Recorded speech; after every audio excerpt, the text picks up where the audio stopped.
विद्वान देशवासियों,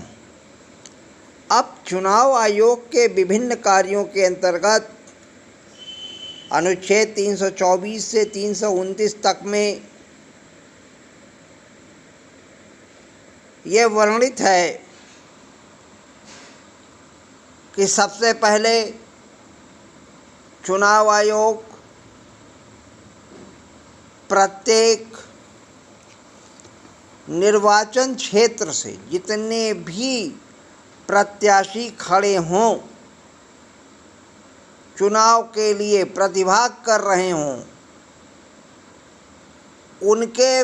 पूर्व के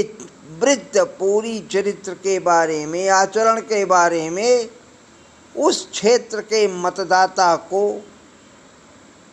पूरी तरीके से उसकी जानकारी दें। पहला ये है, क्योंकि न्यायमूर्ति शाह ने, जस्टिस शाह ने ये कहा था अपने फैसले में कि मतदान का अधिकार कोई अधिकार नहीं है जब तक कि नागरिक अपने उम्मीदवार के पूर्व वृत्ति की पूर्ण जानकारी नहीं प्राप्त करता है, क्योंकि जब तक उसके पूर्व की जो आचरण है, पूर्व के क्रियाकलाप है, उसके तहत जब तक नागरिकों को इस बात की जानकारी नहीं होगी, मतदाताओं की इस बात की जानकारी नहीं होगी कि जिसको वो मतदान करने जा रहा है उसका क्या आचरण रहा है, वो जेल में सज़ा काटा है कि नहीं काटा है, उसने बैंक से लोन लिया है कि नहीं लिया है, और उसके बैंक से अगर लोन लिया है तो देनदारी क्या है, कहीं डिफ़ाल्टर तो नहीं है, इस पूरी चीज़ की जानकारी करना, देना उस प्रत्याशी को, उस क्षेत्र के मतदाताओं को जानकारी देना, ये चुनाव आयोग की एक और जिम्मेदारी होती है। आगे यहाँ पर उसके अंतर्गत और जो कार्य हैं, क्या प्रत्याशी को पहले किसी आपराधिक मामले में दोषी ठहराया गया है, दोष मुक्त किया गया है अथवा नहीं किया गया है? यदि ऐसा है तो क्या उसे जेल की सज़ा या जुर्माना किया गया है? दूसरी ये व्यवस्था कि नामांकन भरने से 6 माह पहले क्या प्रत्याशी किसी ऐसे आपराधिक मामले में आरोपी ठहराया गया है जिसके 2 या 2 से अधिक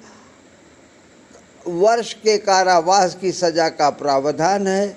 और जिसमें आरोप तय किए गए हों या न्यायालय द्वारा संज्ञान लिया गया हो? यदि ऐसा है तो उसका विवरण भी देना चुनाव आयोग का कार्य है। तीसरा कि प्रत्याशी या उसके पति अथवा पत्नी तथा आश्रितों की परिसंपत्तियां, चल अचल, बैंक बैलेंस आदि की भी जानकारी देना चुनाव आयोग का कार्य है। चौथा, प्रत्याशियों की देनदारी और विशेषकर क्या किसी सार्वजनिक वित्तीय संस्थान से अथवा सरकार की देनदारियां बाकी हैं। और सबसे महत्वपूर्ण पांचवा ये है कि प्रत्याशी के शैक्षणिक योग्यता की जानकारी प्रदान करना, ये भी चुनाव आयोग की, निर्वाचन आयोग की महत्वपूर्ण जानकारी है। यहाँ पर इस बात की व्यवस्था हमारे भारतीय संविधान ने अनुच्छेद 324 से लेकर के अनुच्छेद 329 के अंतर्गत निर्वाचन आयोग को इस व्यवस्था के अंतर्गत कार्य करने की व्यवस्था की है। लेकिन दुर्भाग्य की बात है कि हमारी यह प्रमुख संवैधानिक संस्था जो देश की व्यवस्थापिका को, देश के संसद को अवांछित तत्वों से मुक्त विधायिका देने का कार्य है, उसमें पूरी तरीके से मैं ये नहीं तो कह सकता हूँ कि दोषी है या नहीं, ये तो निर्णय करना आप लोगों का कार्य है। जो भिन्न भिन्न संस्थाओं में बैठे लोग हैं उनकी जिम्मेदारी है। हम ये नहीं कह सकते हैं कि चुनाव आयोग अपनी भूमिका को कुशलता से निर्वहन किया है या नहीं किया। हम आरोप लगाने वाले नहीं हैं ना हम, क्योंकि मेरा ये विचार है और संविधान में, भारतीय संविधान में जो वर्णित व्यवस्था है उसकी हम आपके सामने व्याख्या कर रहे हैं, ये आपके सामने। अब प्रश्न ये भी होता है कि इतनी सारी व्यवस्थाओं के बावजूद हमारे सदन में, हमारी राज्य की विधानमंडल में, हमारे संसद में कैसे इस तरीके के लोग पहुंच जाते हैं, इसके लिए कौन जिम्मेदार है?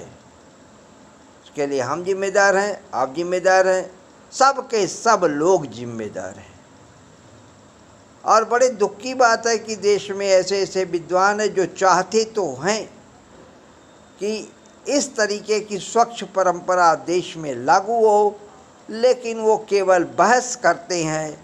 हमारी ये भी बातें केवल बहस में जाएगी और शायद इसका कुछ परिणाम निकले या ना निकले, ये हम दावे के साथ नहीं कह सकते हैं निकलेगा कि नहीं निकलेगा।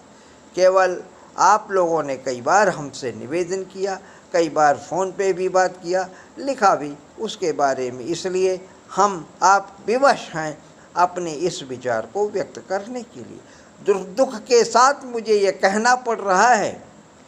कि कई बार ऐसे स्थितियां आई हैं इस देश में कई बार ऐसी स्थितियां आई हैं, क्योंकि देश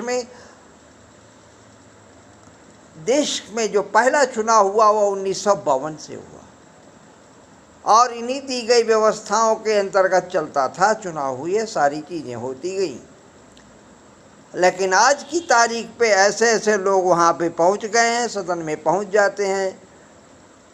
जिसके बारे में कुछ कहा ही नहीं जा सकता है। और कुछ ऐसे भी उदाहरण हैं, जहाँ तक मैं सारे विषय के बारे में तो नहीं, लेकिन कुछ ऐसे विषय के बारे में कुछ ऐसे प्रत्याशी हैं जो उच्च पदों पर जाके बैठ गए और बैठने के बाद उनकी ऐसी स्थिति आ गई कि शैक्षणिक योग्यता के बारे में बहस और विवाद, कुछ ऐसे तथ्य सामने आ गए कि उनकी डिग्री फर्जी है, उनका ये फर्जी है, उनका वो फर्जी है। अब ये चीज़ें, मुझे आश्चर्य की बात है कि मैं विनम्रतापूर्वक चुनाव आयोग से ये जानना चाहता हूँ कि क्या चुनाव आयोग ने, जब भारतीय संविधान ने इसकी व्यवस्था की है, तो क्या उनकी शैक्षणिक योग्यता का परीक्षण, दस्तावेजों का परीक्षण, जानकारी नहीं लिया चुनाव आयोग ने? और अगर लिया किया तो सही था, तो आज जब उनके ऊपर तरह तरह के झूठे आरोप लग रहे हैं उच्च पद पे पहुंचने के बाद, तो अब चूंकि वो दस्तावेज चुनाव आयोग के समक्ष है, तो चुनाव आयोग की यह जिम्मेदारी होती है कि जिसके परीक्षण, जिसके शैक्षणिक योग्यता के दस्तावेजों की जांच चुनाव आयोग ने कर डाली है, उसके वो गार्जियन के रूप में वो जिम्मेदारी ले, वहाँ पर जाए और जहाँ पर उतरे उसको उस दस्तावेज को प्रस्तुत करे। ये चुनाव आयोग अगर उसने किया है तो, और अगर नहीं किया है तब तो ये सीधे सीधे संविधान की अवमानना है। और कई ऐसे मामले हैं जिसके बारे में हम दावा कर सकते हैं कि सुप्रीम कोर्ट में, माननीय सुप्रीम कोर्ट ने, माननीय सर्वोच्च न्यायालय ने एक प्रत्याशी के संदर्भ में, जिन्होंने अपने हलफनामे में भिन्न भिन्न समय पर भिन्न भिन्न अपने शैक्षणिक योग्यता का वो किया है, हलफनामा भरा है, और सुप्रीम कोर्ट ने ये भी कहा, माननीय सर्वोच्च न्यायालय ने, कि चूँकि चूँकि चुनाव आयोग के समक्ष फला प्रत्याशी ने अपनी शैक्षणिक योग्यता के संबंध में गलत जानकारी चुनाव आयोग को दी है, तो इस गलत जानकारी के दिए जाने के कारण उनका नामांकन रद्द किया जाना चाहिए। अब दुर्भाग्य की बात है कि सुप्रीम कोर्ट के इस आदेश की भी अवहेलना हुई है। तो अब कैसे कहें, सुप्रीम कोर्ट अब ने आदेश दिया और उसका अनुपालन नहीं हुआ, क्या इसके बारे में कहा जा सकता है? इसलिए जिम्मेदारी सबकी होती है।